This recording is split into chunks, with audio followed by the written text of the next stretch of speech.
right, welcome to another quick hit. Zap, quick hit. Little buddy. Quick hit. I'm so small. So I want to talk about VDI. VDI, that sounds like something that you need to go to a Planned Parenthood for, right? Yeah. Victor Dog. What's I? Intelligence? Victor Dog Intelligence? Is that what it is? I have no idea. Who cares?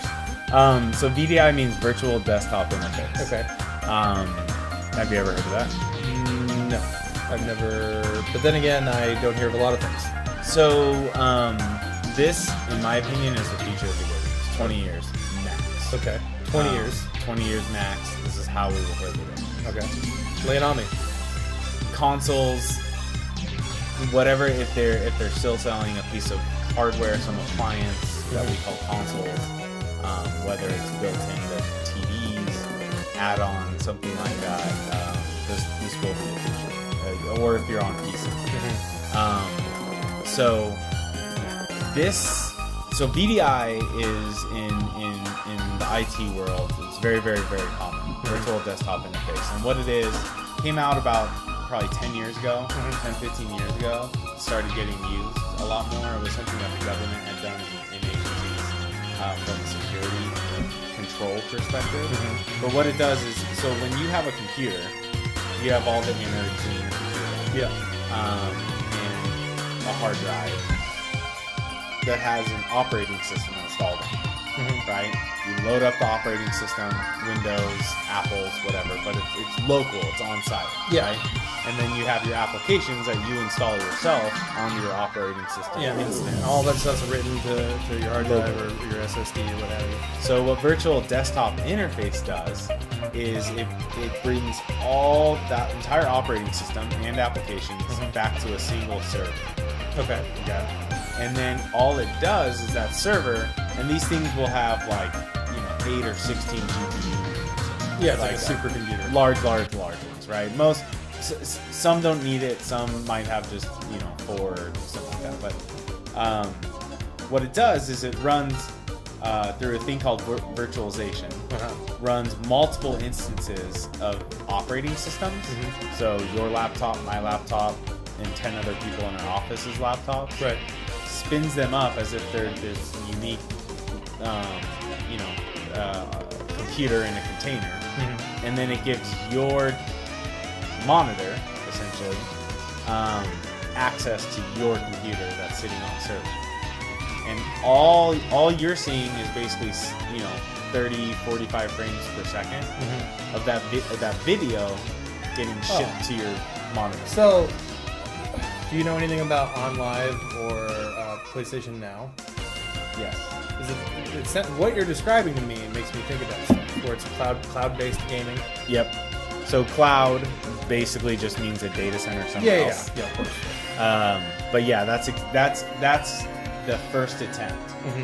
Right. So what makes VDI? Because I have a little bit of experience with PlayStation Now. I signed up for a little free trial, played it. Okay. We have pretty good internet. It's not like super blazing fast, but it's definitely better than someone's gonna get in Montana or whatever. Yep. And I was able to play. The games were playable, but there was like a definite noticeable latency, and graphical fidelity wasn't. It was definitely like sub 720p. Yep. But nothing terrible. Well, but that's why a lot of the games that were first introduced are like remakes or older libraries.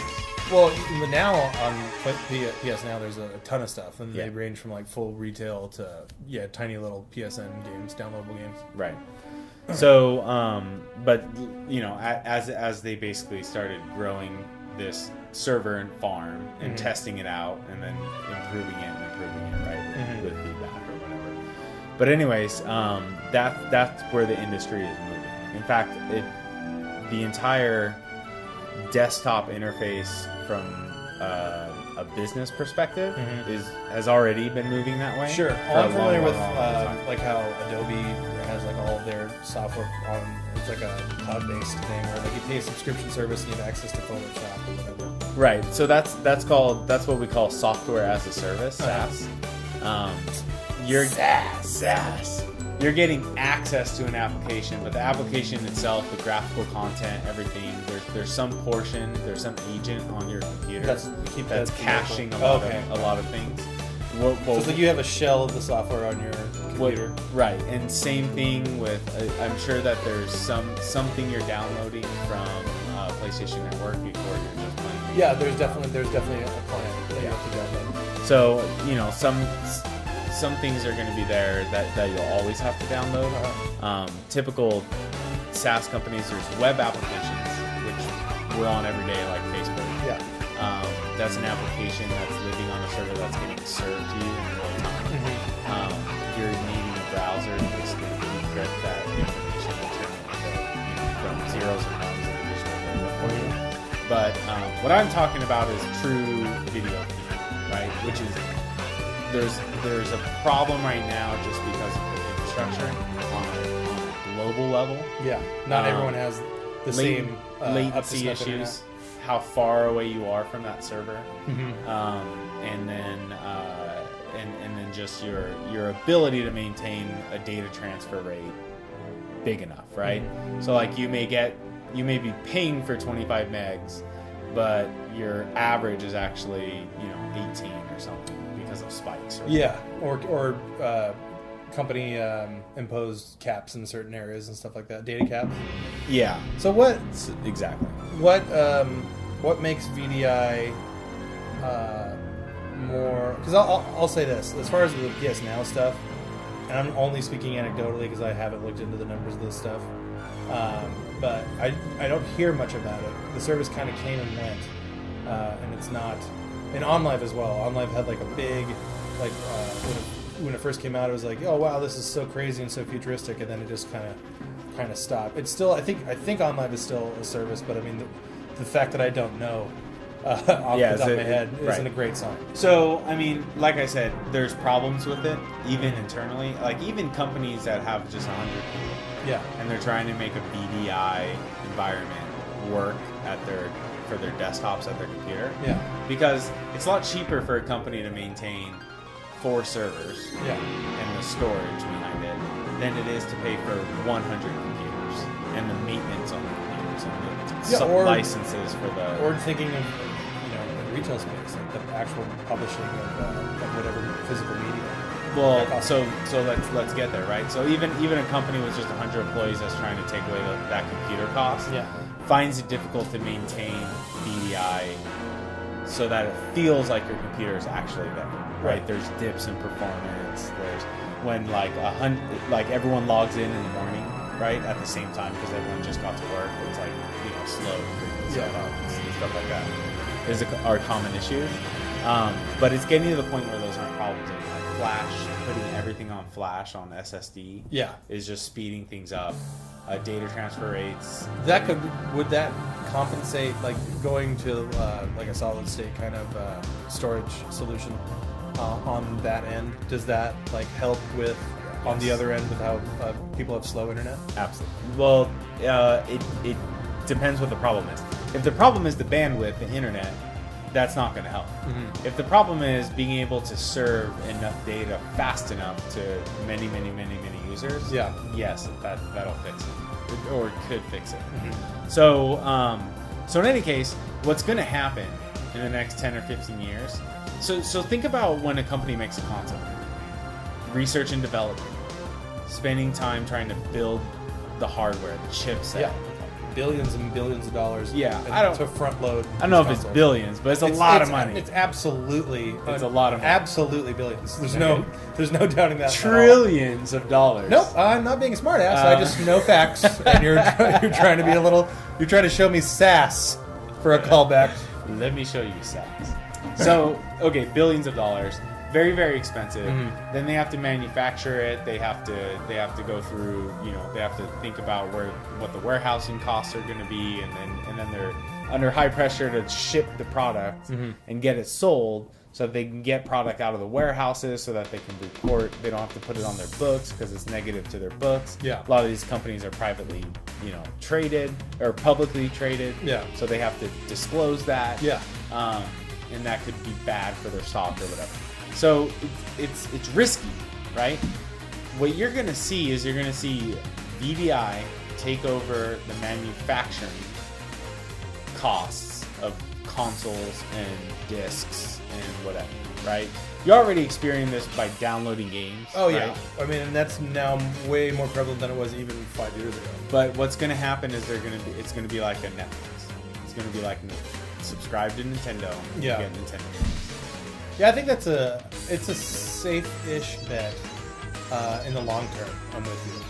For right now, though, I think Nintendo is keen to their fan base wanting to buy physical crap. Case in point, all of these grown men that bought a ton of Amiibo, myself included. I don't know if Nintendo will be the first one to do it. Yeah. It might be like your Sony or your Microsoft. Yeah.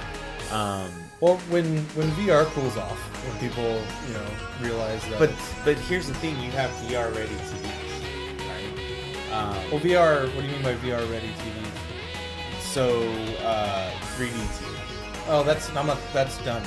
3D's been dead in the water years ago. So, I'm talking about VR, like right, but Oculus and all that crap. I guess where I'm going is that you have a society prep for different experiences, right? The transition from 3D to VR, right, in terms of popularity, Yeah. right? 3D kind of prep things for like VR, right? Like I don't know if you get to I would say the sustainable Lawnmower VR. Man is what preps society for VR. True. I think that Also, very very good book. I never read the book, but I've seen the shit out of that movie.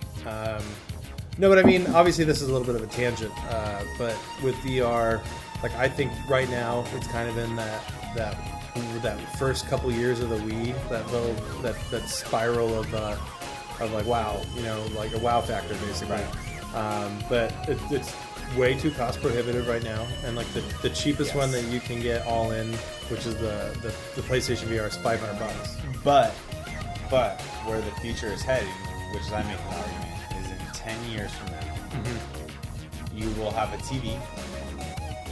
They already exist, right? Almost every new TV now you can have an app on it. Oh yeah, and there's games on it too. And just like Netflix or Roku or having Netflix on Roku or whatever, one of those is going to be like Nintendo channel, Sony channel, Yeah. Microsoft channel, Blizzard channel. Sega Channel. Wait, that was already done back in the 90s. And you're just gonna pay a subscription like you do Netflix. Yeah. You're gonna have a controller that Nintendo will make one, Sony will make one. They'll probably be cross-compatible. It won't matter. Your VR headset is just gonna plug in via USB to your TV. Yeah. And that's it. Well, and things like Steam are showing that's because Well, look at- what's gonna happen is like you're gonna have a publisher like EA. yeah. And they're just going to put their game on every channel. Well, I think it's regardless of the technology, be it VDI, what you're talking about, EA will or have the anything EA else. channel.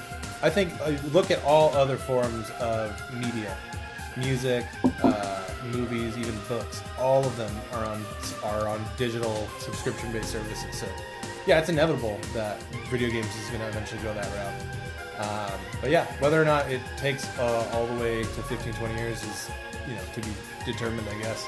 But no, I'm right there with you. It's going to happen. But I own a bunch of Sega tapes, so I'll be able to get my kicks off that way. And just kind of be sad that if I want to play any new video game, I'll have to. It's bad for the collector. Well, and I don't know. Like, it really, to me, it takes a lot of the fun out of it. Because, like, now, let's say for argumentation's sake, if all video games going forward have, like, it'll, be available in the way that you're talking about, but let's say you still pay $60 a pop for these things. If I have I don't know why it is this way psychologically with me, but it is, and I think with a lot of other people it is. But if I'm paying any amount of money, like, I want something on my shelf. But even if it's a game that like the Fatal Frame game on Wii U, for example, like, I love that series, and there wasn't any way I wasn't going to play it. But it was like a $50, intangible thing. But in the back of my mind, I don't know what. I don't know. It doesn't sound the same, but I can like rationalize it. Like, well, I have it. You know, like I downloaded it. These little bits and ones and zeros sit on this thing. So that makes total sense to guys like you and me. Yeah. Right. Who grew up when we grew up. Yeah. To kids that are 5, 10 Oh, years without younger, it, yes. That doesn't mean jack shit. To Yeah, them. they have no concept of it at all. Yeah. And they won't. They're like, I have this content that I purchased, and Yeah. that's fine. There'll still be a pocket of people that like get into every 10 years someone gets into cassette tapes. It'll get smaller and smaller. Sure, but yeah, there'll always be like that little that fringe group that are always gonna be curious about what's. Sure, and and what you do have will be history. It'll be part of an era. Yeah. That existed and then no longer existed. Yeah, but that's the way it's going. Yeah. So, anyways, this has been another quick hit from AutoFire Power Hour. Until the next time. See ya.